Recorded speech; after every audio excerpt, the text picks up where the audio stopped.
मकर संक्रांति के इतिहास, अर्थ एवं महत्व के बारे में। मकर संक्रांति का त्योहार भगवान सूर्य को समर्पित है और सूर्य देव की पूजा करने के लिए महत्वपूर्ण माना जाता है। मकर संक्रांति भारतीय उपमहाद्वीप में मनाई जाने वाली एक महत्वपूर्ण पर्व है, जो हर साल 14 या 15 जनवरी को मनाया जाता है। यह पर्व सूर्य के मकर राशि में प्रवेश के साथ आता है और इसे मकर संक्रांति के नाम से जाना जाता है। यह एक समृद्धि और खुशियों का मौका होता है, जिसे भारतवर्ष भर में विभिन्न रूपों में मनाया जाता है। यह त्योहार उस दिन को चिन्हित करता है जब सूर्य मकर राशि में प्रवेश करते हैं। मकर संक्रांति भारत के हर राज्य में विभिन्न नामों से मनाया जाता है। कर्नाटक, केरल तथा आंध्र प्रदेश में इसे संक्रांति ही कहते हैं, जबकि तमिलनाडु में इसे पोंगल कहा जाता है। मकर संक्रांति जनवरी महीने की 14वीं या 15वीं तिथि को ही मनाया जाता है, क्योंकि इसी दिन सूर्य धनु राशि को छोड़कर मकर राशि में प्रवेश करते हैं। मकर संक्रांति के दिन से ही सूर्य की उत्तरायण गति भी प्रारंभ होती है। यह त्योहार सूर्य को समर्पित है। मकर संक्रांति का अर्थ है मकर राशि की संक्रांति, जिसे हिंदी में मकर कहा जाता है, और संक्रांति का अर्थ है समय या घड़ी। इस दिन सूर्य उत्तरायणी से दक्षिणायनी मुख्यतः बदलता है, जिससे दिन का समय बढ़ता है और रात का समय कम होता है। इस बदलते गतिशीलता को मनाने के लिए भारतीय समुदाय मकर संक्रांति का उत्सव मनाता है।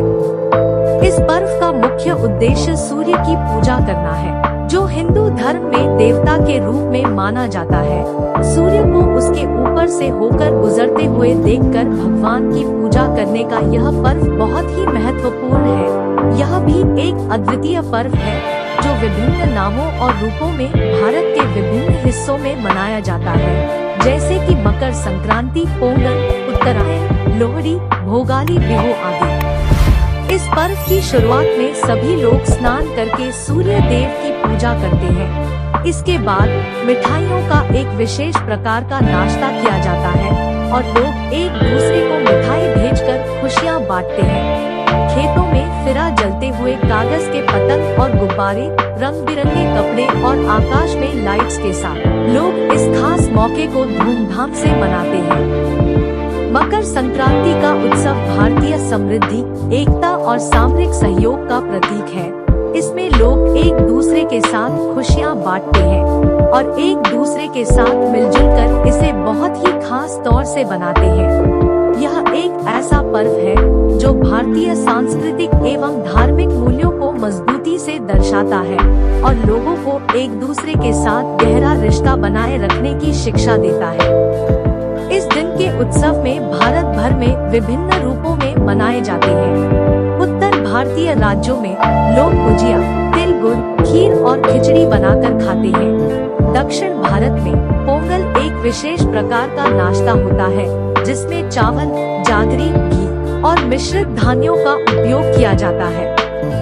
लोहड़ी पंजाब और हरियाणा में मनाया जाता है और इसे आग के चरम पर बूंदों की बर्फ गिराने के साथ मनाया जाता है। भोगाली बिहू असम में मनाया जाता है और यह धान की पौधों की पूजा के साथ जुड़ा होता है। शास्त्रों के अनुसार दक्षिणायन को देवताओं की रात्रि अर्थात नकारात्मकता का प्रतीक तथा उत्तरायण को देवताओं का दिन अर्थात सकारात्मकता का प्रतीक माना गया है। चूँकि मकर संक्रांति के दिन सूर्य की उत्तरायण गति प्रारंभ होती है, इसीलिए इस दिन जप, तप, दान, स्नान, श्राद्ध, तर्पण आदि धार्मिक क्रियाकलापों का विशेष महत्व है। सामान्यतः सूर्य सभी राशियों को प्रभावित करते हैं, किंतु कर्क व मकर राशियों में सूर्य का प्रवेश धार्मिक दृष्टि से अत्यंत फलदायक है। मकर संक्रांति का ऐतिहासिक महत्व। एक पौराणिक मान्यता के अनुसार इस दिन भगवान सूर्य अपने पुत्र शनि से मिलने स्वयं उसके घर जाते हैं, क्योंकि शनिदेव मकर राशि के स्वामी हैं। अतः इस दिन को मकर संक्रांति के नाम से जाना जाता है। महाभारत काल में भीष्म पितामह ने अपनी देह त्यागने के लिए मकर संक्रांति का ही चयन किया था। 3 मकर संक्रांति के दिन ही गंगा जी भगीरथ के पीछे पीछे चलकर कपिल मुनि के आश्रम से होती हुई सागर में जाकर मिली थी। जी ने जब कृष्ण जन्म के लिए व्रत किया था, तब सूर्य देवता उत्तरायण काल में पदार्पण कर रहे थे और उस दिन मकर संक्रांति थी। तभी से मकर संक्रांति व्रत का प्रचलन शुरू हुआ। मकर संक्रांति के उत्सव में बच्चे और युवा विशेष रूप से प्रतियोगिताएं आयोजित करते हैं, जैसे कि पतंगबाजी, गिल्ली डंडा और रंग बिरंगे किले बनाने का प्रतियोगिता। इन प्रतियोगिताओं में भाग लेने से लोग एक दूसरे के साथ अच्छे संबंध बनाए रखने का अवसर प्राप्त करते हैं और एक दूसरे के साथ एकता और सामूहिक सहयोग का महत्व समझते हैं। पतंगोत्सव गुजरात में मकर संक्रांति के अवसर पर पतंगोत्सव का आयोजन किया जाता है। भारत के पड़ोसी देश नेपाल में मकर संक्रांति को फसलों एवं किसानों के त्योहार के रूप में मनाया जाता है। मकर संक्रांति का महत्व भारतीय कृषि समृद्धि के लिए भी है। इस दिन को उत्तरायण के रूप में भी जाना जाता है, जिससे देश में शीतकालीन फसलों की बोई जाती है। लोग इस दिन को अपनी आशीर्वादों की बातचीत के लिए भी महत्वपूर्ण मानते हैं और अपने परिवार और दोस्तों के साथ आनंद का समय बिताते हैं। मकर संक्रांति का पर्व एक सामाजिक और सांस्कृतिक आयोजन है जो भारतीय समाज को एक साथ लाने में मदद करता है। इस दिन को बच्चों के साथ रंग बिरंगे खेलने और एक दूसरे के साथ मिठाइयों का आनंद लेने का एक शानदार तरीका माना जाता है। यह पर्व विभिन्न धार्मिक और सांस्कृतिक मान्यताओं के साथ ही विभिन्न भागों में अलग-अलग नामों और रूपों में मनाया जाता है, लेकिन इसका मूल उद्देश्य समाज को एकजुट करना है। मकर संक्रांति से पहले सूर्य दक्षिणी गोलार्ध में होते हैं। इसी कारण भारत में रातें बड़ी एवं दिन छोटे होते हैं तथा सर्दी का मौसम होता है, किंतु मकर संक्रांति के दिन से NBSP सूर्य उत्तरी गोलार्ध की ओर आना प्रारंभ करते हैं, जिसके कारण इस दिन से रातें छोटी एवं दिन बड़े होने लगते हैं तथा गर्मी का मौसम शुरू हो जाता है। मकर संक्रांति पर सूर्य की राशि में हुए परिवर्तन को अंधकार से प्रकाश की ओर अग्रसर होना माना जाता है।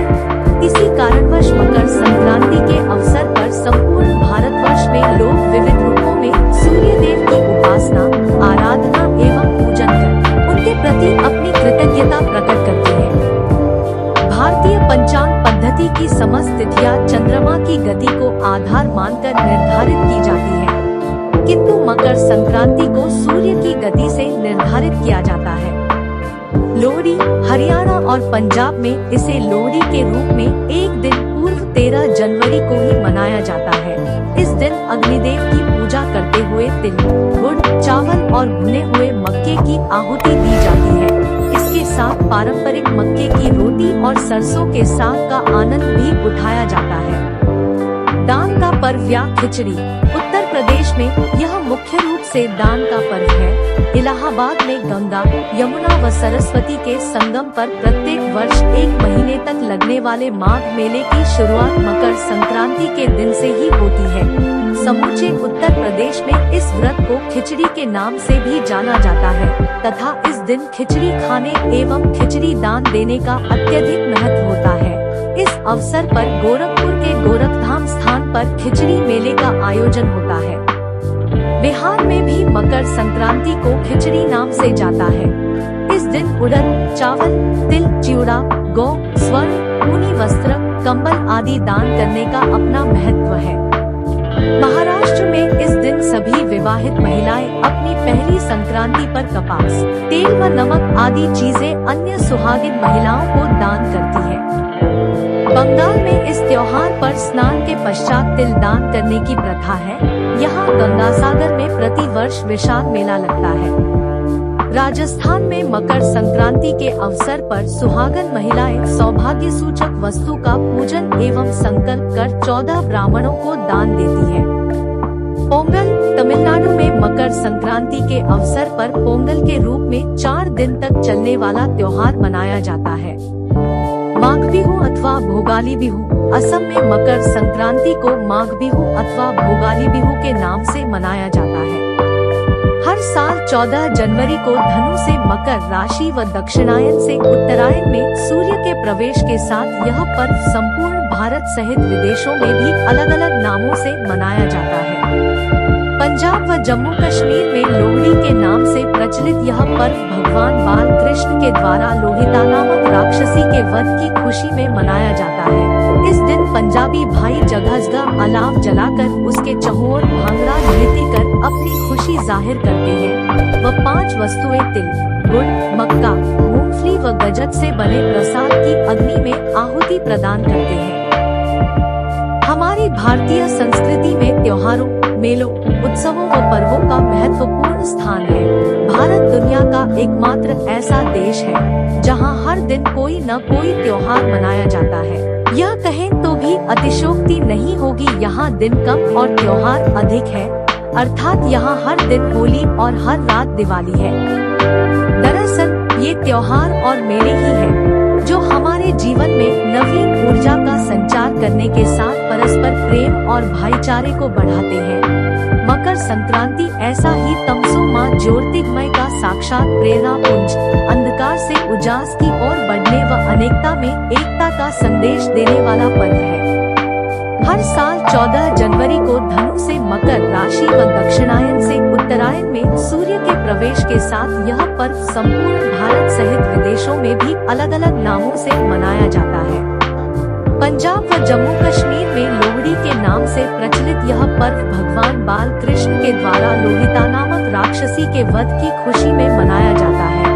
इस दिन पंजाबी भाई जगह जगह अलाव जलाकर उसके चहुओर भांगड़ा नृत्य कर अपनी खुशी जाहिर करते हैं। वह 5 वस्तुएं तिल, गुड़, मक्का, मूंगफली व गजक से बने प्रसाद की अग्नि में आहुति प्रदान करते हैं। वहीं देश के दक्षिणी इलाकों में इस पर्व को पोंगल के रूप में मनाने की परंपरा है। फसल कटाई की खुशी में तमिल हिंदुओं के बीच हर्षोल्लास के साथ 4 दिवस तक मनाए जाने वाले पोंगल का अर्थ विप्लव या उफान है। इस दिन तमिल परिवारों में चावल और दूध के मिश्रण से जो खीर बनाई जाती है उसे पोंगल कहा जाता है। इसी तरह गुजरात में मकर संक्रांति का ये पर्व उत्तरायण के नाम से मनाया जाता है। तो महाराष्ट्र में इस दिन लोग एक दूसरे के घर जाकर तिल और गुड़ से बने लड्डू खिलाकर मराठी में ती गुघ्या आणि गोड गोड बोला कहते हैं, जिसका हिंदी में अर्थ होता है तिल और गुड़ के लड्डू खाइए और मीठा मीठा बोलिए। वहीं असम प्रदेश में इस पर्व को माघ बिहू के नाम से जाना जाता है। इसी तरह प्रयागराज में माघ मेले व गंगा सागर मेले के रूप में मनाए जाने वाले इस पर्व पर खिचड़ी नामक स्वादिष्ट व्यंजन बनाकर खाने की परंपरा है। जनश्रुति है कि शीत के दिनों में खिचड़ी खाने से शरीर को नई ऊर्जा मिलती है। मकर संक्रांति को मनाने के पीछे अनेक धार्मिक कारण भी हैं। इसी दिन गंगा भागीरथ के पीछे चलकर कपिल मनु के आश्रम से होते हुए सागर में जा मिली थी। इस दिन भीष्म पितामह ने सूर्य के उत्तरायण की दिशा में गमन के साथ ही स्वेच्छा से अपना देह त्यागा था। यह दिन श्रद्धा, भक्ति, जप, तप, अर्पण व दान पुण्य का दिन माना जाता है। हिंदू धर्मावलंबियों के लिए मकर संक्रांति का महत्व वैसा ही जैसा कि वृक्षों में पीपल, हाथियों में ऐरावत और पहाड़ों में हिमालय का है। भले मकर संक्रांति का पर्व देश के विभिन्न प्रदेशों में अलग अलग नामों से मनाया जाता हो, पर इसके पीछे समस्त लोगों की भावना एक ही है। तिल और गुड़ के व्यंजन हमें एक होने का संदेश देते हैं। वहीं नीले आकाश में शीतल वायु के संग उड़ती पतंग मानवीय यथार्थ से रूबरू करवाती है। इंसान को शिखर पर पहुंचकर भी अभिमान नहीं करना चाहिए। यह पतंग भली भांति समझाती है, जिस प्रकार पतंग भले कितनी ही क्यों न ऊंचे आकाश में उड़े, पर उसे खींचने वाली डोर इंसान के हाथ में ही रहती है। वैसे ही इंसान भी भले कितना ही अकूत धन दौलत के अभिमान की हवा के भूते विलासिता व ऐश्वर्य के आसमान में उड़े, लेकिन उसके सांसों की डोर भी परमपिता परमेश्वर अविनाशी के हाथों में ही रहती है। पतंग हो या इंसान, दोनों का माटी में विलीन होना तय है। इसलिए इंसान को भूलकर भी अपने जड़ों और संस्कारों से दूर होकर कोई भी अमानवीय कृत्य नहीं करना चाहिए। मकर संक्रांति के दौरान लोगों में पतंगबाजी का उल्लास चरम पर होता है। देश में प्रतिवर्ष मकर संक्रांति के त्योहार के 1 महीने पहले ही पतंगबाजी का सिलसिला प्रारंभ हो जाता है। शीतलहर के साथ पतंगबाजी का लुत्फ उठाने को लेकर बच्चों के साथ बड़े भी अपने को रोक नहीं पाते हैं। इस दौरान बाजार भी पतंगों से गुलजार होने लग जाते हैं। लेकिन हर साल पतंगबाजी के दरमियान जो चिंताजनक पहलू निकलकर सामने आता है वो है चाइनीज मांझे के कारण बेजुबान पक्षियों की होने वाली मौतें। हालांकि पिछले साल नेशनल ग्रीन ट्रिब्यूनल (NGT) ने